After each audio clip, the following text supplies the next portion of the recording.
Hey guys, today I'm going to show you 5 ways you can play the B major chord, B chord. Okay, so to start with, we just got to remember that all chords have a triad of notes, 3 notes that make up the chord. Okay, so for B major, it's B, of course. We've also got F sharp, and we've got D sharp. Okay. There's not infinite, but there's a good 20 ways you could play it in triads in 3 notes clusters, which are all part of the bar chords. Okay. So you can split it up into as many ways as you like, but the most common way is to play it as a bar chord down here. So what you want to do, the A chord, which is the 2nd fret of the 4th, 3rd and 2nd strings, aka the D, G and B strings, you want to make the A chord with these 3 fingers, okay? So your little finger, your ring finger and your middle finger, okay? So once you've made the A, it's coming out nicely, you're just going to move it up 2 frets. So all of these 3 will be on the 4th fret now.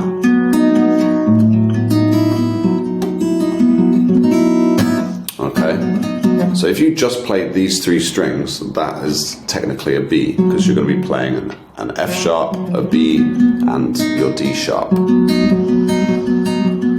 So that sounds nice. So if you can get away with just doing that, then that's great. Next, we have to try and bar the 2nd fret, because ideally you want to be catching this B note, which is the 2nd fret of the A string, or 5th string, and we also want to be playing this F sharp down here, which is the 2nd fret of the E string, little E string or 1st string.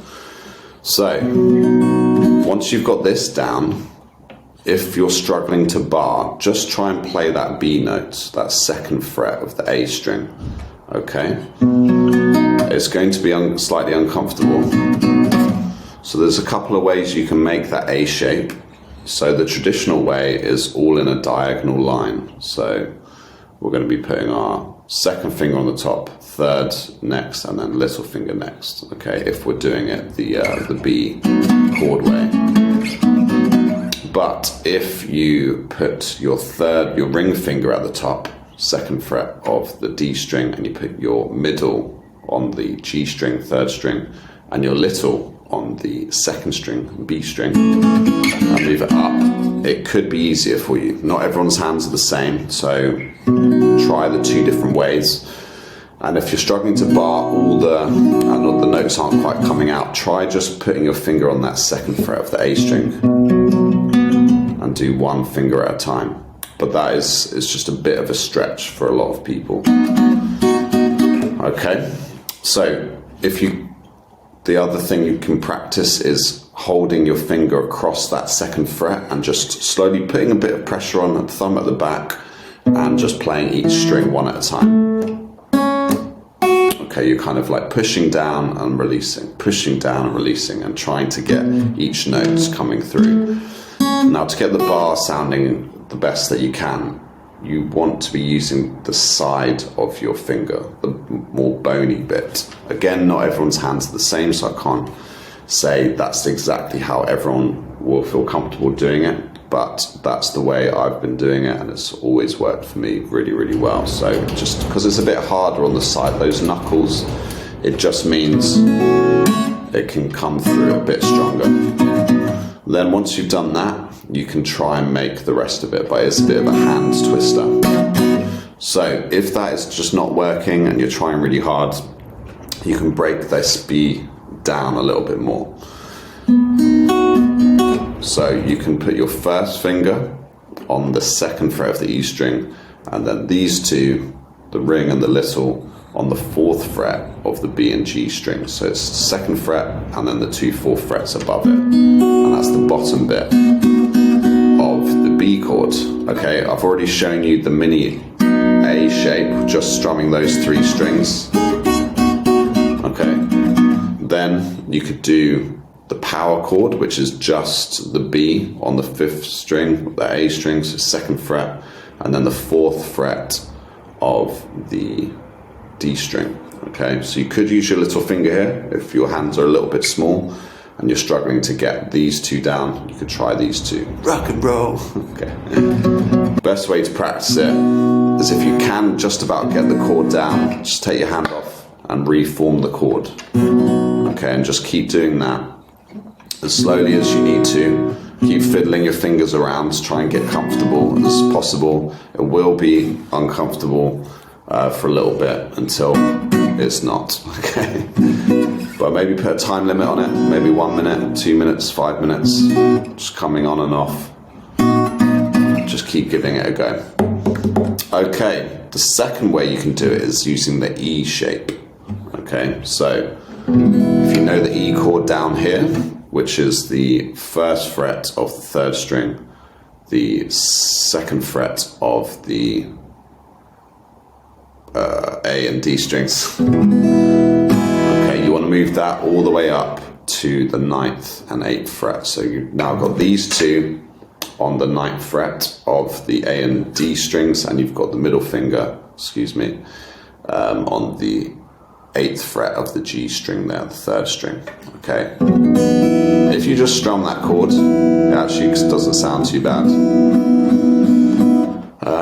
But you want to be barring the 7th fret.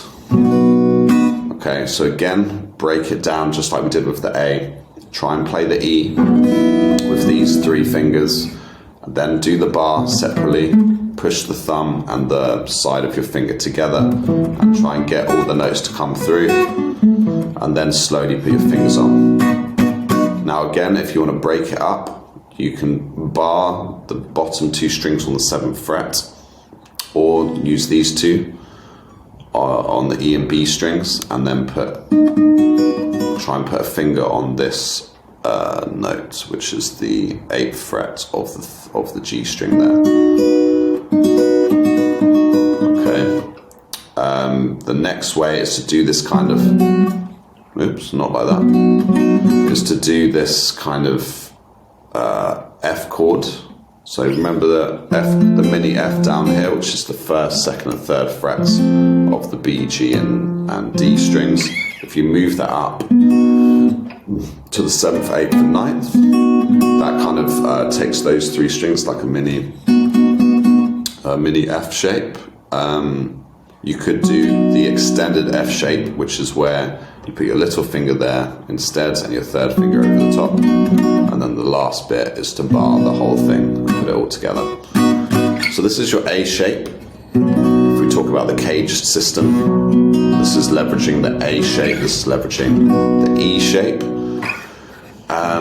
Next we have the C shape and the D shape.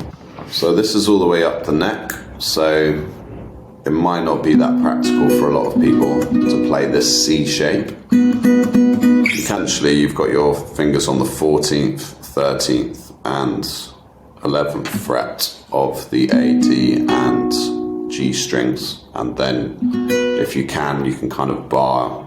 It's very uncomfortable though. I wouldn't recommend it. Maybe do the middle 4 strings or put your cap on the 11th fret. But again, not that necessary because you can play it down here, especially with these mini ways. So the D shape, 11th and 12th frets. So if you know the D shape, you can make it with these 3 fingers, which would be 2nd finger on the 3rd string, 4th finger on the 1st string, and then little finger on the 3rd fret of the B string there. Move that up to the 11th and 12th frets.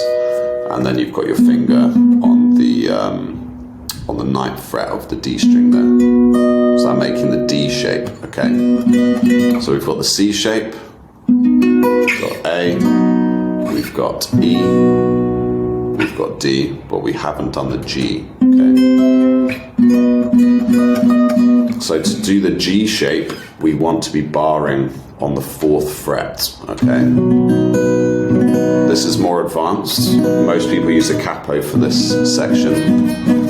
So you basically got your cap on the 4th fret, or if you're barring 4th fret with your 1st finger, and then you just play the G chord. So if you're already barring this, you can only do a 3-finger G really. So you've got your third finger on the 7th fret, middle finger on the A string on the 6th fret, and then your little finger on the 7th fret of the 1st string there. Okay, so maybe not 5 ways, but lots of different ways. So we've got the cage system, if you're a fan of that, on the C shape on the 14th fret. We've got the A shape on the A string, A shape on the 2nd fret there. We've got the G shape on the 7th fret. We've got the E shape on the 7th fret as well, and then the D shape on the 9th fret. Okay, so hopefully that's helpful. You know, wherever you find a cluster of B, F sharp and D sharp, that's where you can play a B chord. So you probably find a ton more dotted around depending on what you're trying to play. So hopefully that was helpful. I'll see you in the next video. Take care. Let me know in the comments. Cheers.